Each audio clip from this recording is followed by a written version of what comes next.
O Hamas afirmou que não vai se desarmar a menos que um Estado palestino independente seja estabelecido. Eliseu Caetano está de volta com todos os detalhes. Eliseu.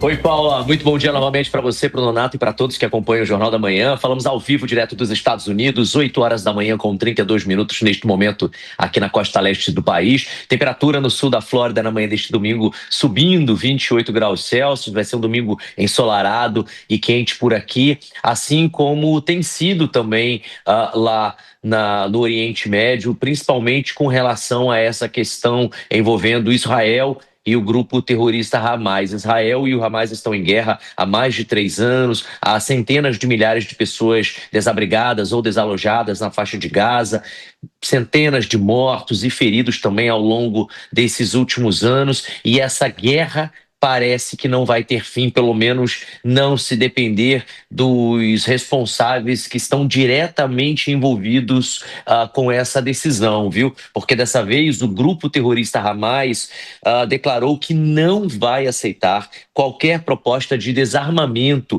enquanto um Estado palestino soberano e independente não for estabelecido nos territórios que já estão ocupados. A afirmação foi feita pelo Bassem Naim, que é a autodirigente dessa organização terrorista e representa, portanto, uma resposta direta e oficial às pressões diplomáticas e também militares exercidas por Israel e por aliados ocidentais desde o início da guerra em Gaza. A declaração da organização veio após o premier israelense Benjamin Netanyahu reiterar que não vai aceitar uma solução para Gaza que mantenha o Hamas armado ou com controle político do território.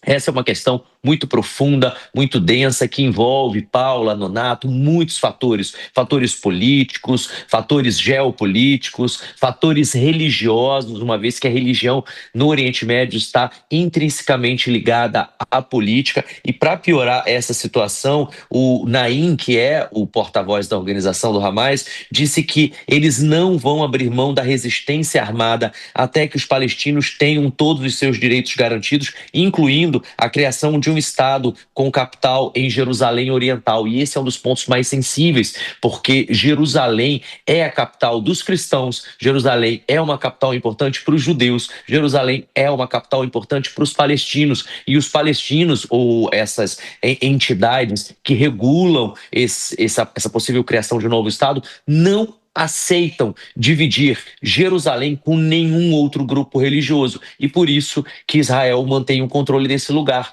para dizer, olha, nesse local outras religiões também são bem-vindas, como, por exemplo, o cristianismo, né? Jesus Cristo, Jerusalém, a história de diversas religiões ocidentais e orientais passam por Jerusalém, mas os palestinos dizem que aquela região pertence somente a eles. E aí, por isso, esse é um ponto muito, mas muito sensível dessa discussão. Essa posição oficial do Hamas foi apresentada durante as negociações indiretas que seguem acontecendo no Catar, com mediações de autoridades do Doha, do Egito e também daqui dos Estados Unidos. Esses diálogos, eles tentam muito tempo, há vários meses, destravar um acordo de cessar-fogo duradouro e também a libertação de reféns israelenses.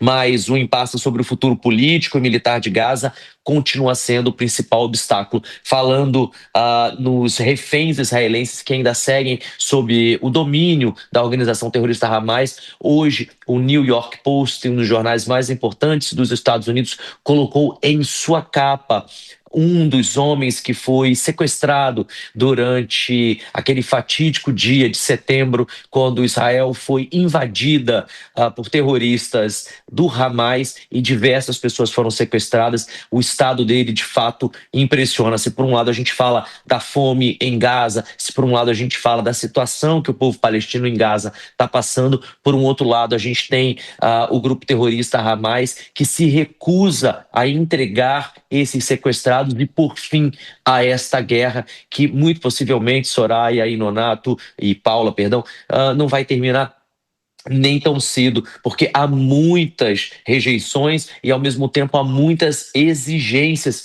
de ambos os lados. A gente vai seguir nesse plantão de domingo aqui na Jovem Pan News, atualizando ao nosso ouvinte, telespectador, internauta, de tudo aquilo que é notícia, não apenas aí no Brasil, mas também no mundo. Eu volto com vocês no estúdio.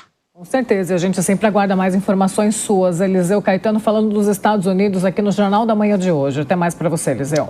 Pois é, essas imagens aí que o Eliseu se referiu de um refém de 24 anos são realmente impressionantes. Ele aparece absolutamente desnutrido dentro de um túnel absolutamente claustrofóbico e está lá desde outubro de 2023, impressionando, que deve botar mais pressão ainda na Praça dos Reféns lá em Tel Aviv contra o primeiro-ministro Benjamin Netanyahu para tentar a soltura deles.